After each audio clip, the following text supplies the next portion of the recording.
And this is Ed, and welcome back to Global TV Talk Show. I'm based in San Diego, and with us today are at least two special guests from London area is Andrew Elliman, who's the European Head of Business Development for Worldwide, AGS Worldwide, which is a very large company and involved with the mobility management and household goods shipping and everything connected. Did I leave anything out, Andy?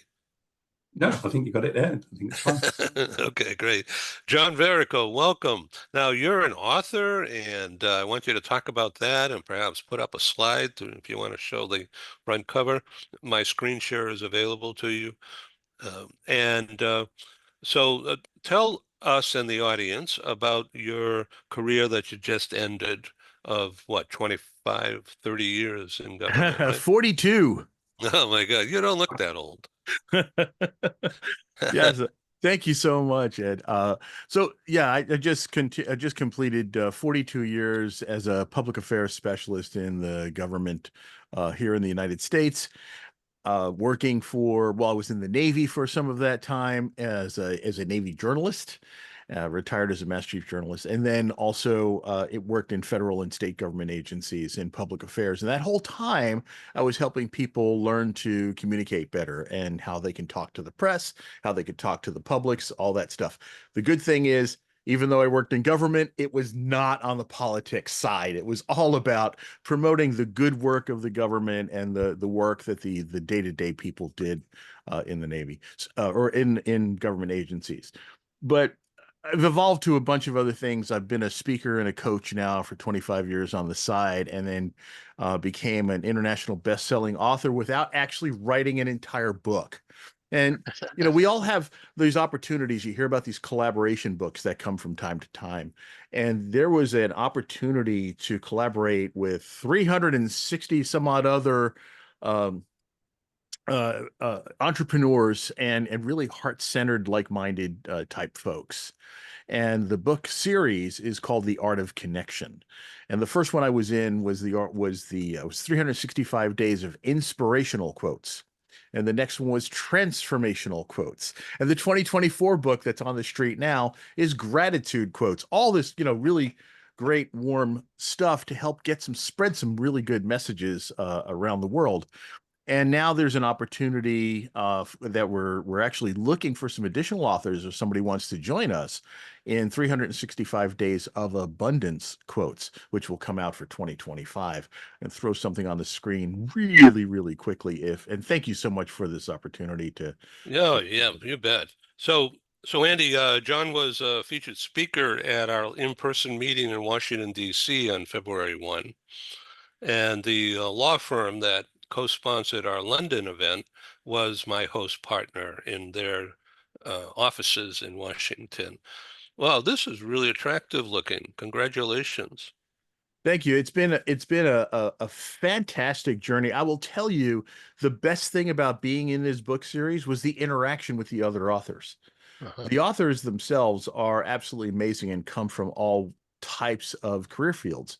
And there are, financial advisors, there are healers, there are performers. There's all kinds of folks in this, and what we have in common is a desire to spread powerful messages of gratitude, of transformation, and now, like I said, in abundance. And literally, it is a single page of text, so it's not a big writing chore. And what's cool about it is for people that are interested, it's only $249 to get into this book, and there's no additional follow-on charges or fees or surprises or anything else. So I just thought it was a great opportunity to take advantage of myself, and now I'm trying to help them to fill this the abundance book right now. Um, we are seeking a few more authors to join us if people are interested. So if you've got a great message of abundance that you want to share with the world, um, it's a great opportunity to do so.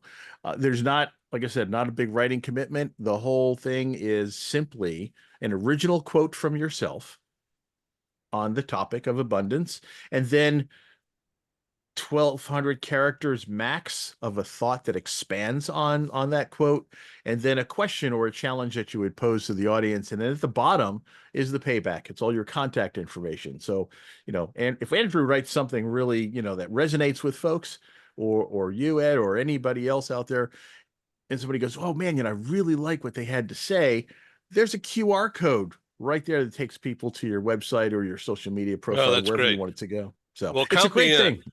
Count me in. Okay. All So right, you want a everybody page? out there, Outstanding. look at the contact detail right there with johnverrico.com. And thank you for There's basic showing background that info there. slide. So thank you so much Okay. for the opportunity to spread the word about this, because it's been Okay. a That's fabulous great. venture for me.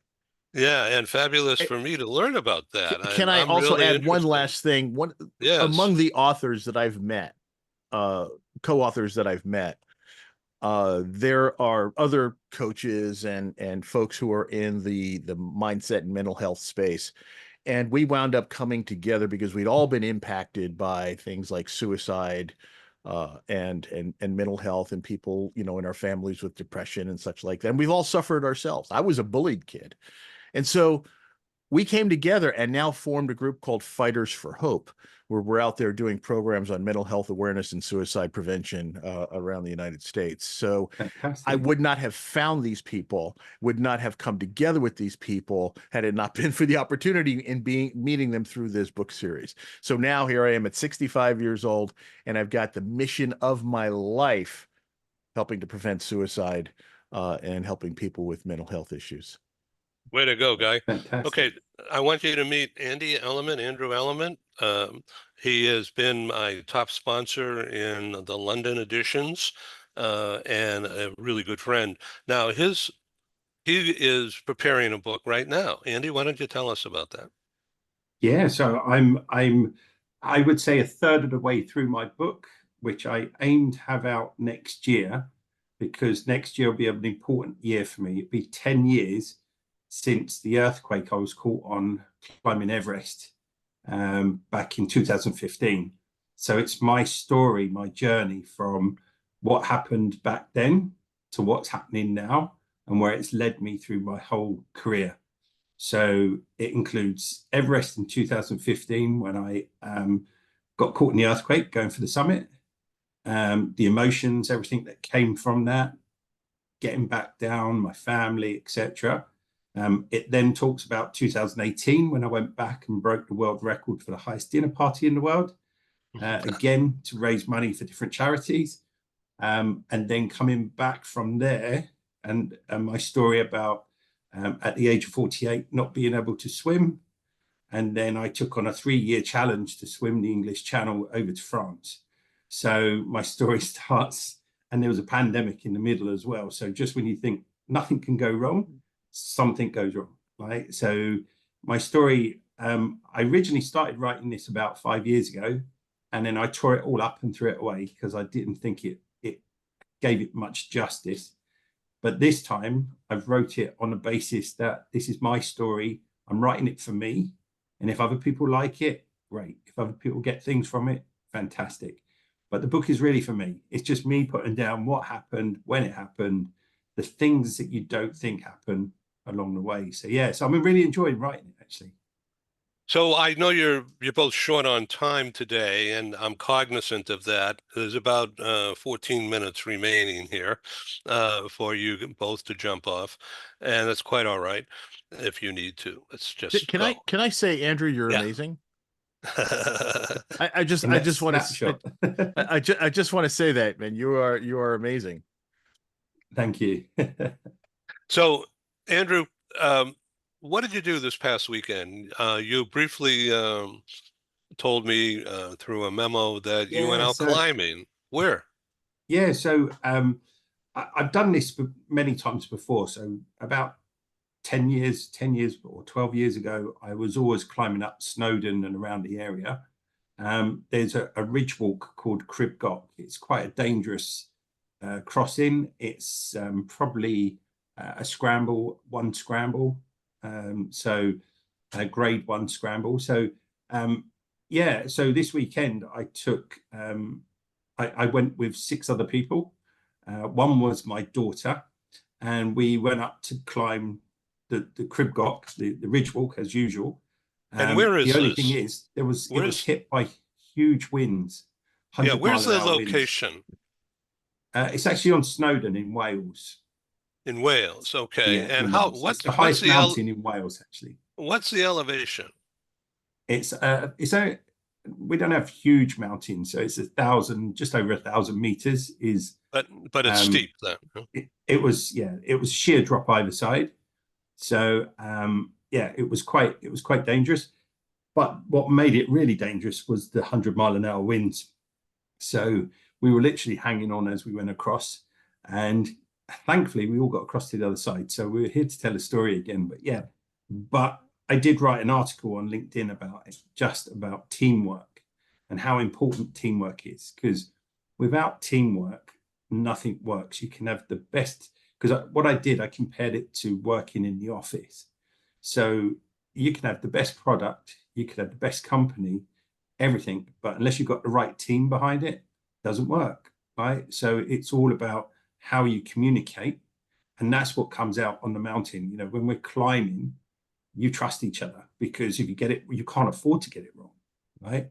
And that's how companies should operate themselves: is have the right team behind the sides, the ones that are technical, the ones that tell you no, the ones that say yes, it's good, the ones that you put your trust in. It all comes together. And teamwork for me is probably the biggest thing. Everything I've ever done in my life, it's about a team. You know, I did a solo swim across to France. Well, I didn't make it all the way. I made it halfway to France, right? But you had a But team in the boat. I had a team. I was I just had gonna a team. I say. couldn't do it without a team, you know. So, you know, people only see that solo person. And we just had the Olympics. You see all those people, all those runners, all those fantastic athletes. They're not doing it on their own. There's a whole team behind them that help them, coach them, push them through the bad times, the hard times, live through the pain, right? But they can't do it on their own. They need a team behind them. And I think sometimes it gets missed. We look at that one person and put them on a pedestal and say, look, fantastic, that person's done this. But the truth is, there's a team behind that person that put that person where they are. And I think that's everything that we do. Oh, Andrew, that's a great story. may I point out the fact that I love the fact that when you pointed out the members of your team, that you mention people that tell you no, Yeah. because It's the that is biggest thing. so important. Yeah, you need that check and Yeah. balance. You need to have that interaction. Yeah. I've just in part of my book, there was one section of my book where we were on Everest, the earthquakes happened, and you know, there was a slight argument that I had up at advanced base camp with a couple of team members. And you know, it wasn't their fault, but they, in their mind, they thought we were still going up. And it was impossible to go up, right? But because they had what I call summit fever, or it's quite a common saying, they have summit fever, their goal was to go carry on, but you couldn't. And I was like, no, guys, we've got to go down. And we had this sort of agreement to disagreement up on the mountain. And I wrote all that in the story. And I don't blame them, but it's funny how the mind acts at that time. And that's when you need someone to say, no, this is not right. You can't do it. So yeah, you're right. No needs to be said a lot more, if I'm honest. Fascinating. Thank you very much for sharing that. So, That is so John, um, what's your next gig? You got fascinating. something coming up at 11 o'clock? You're 11? Yeah, you know how hard it is to get appointments sometimes, and so you know, with medical professionals and such. So yeah, I do have, unfortunately, a hard stop, something I've been waiting to get for months.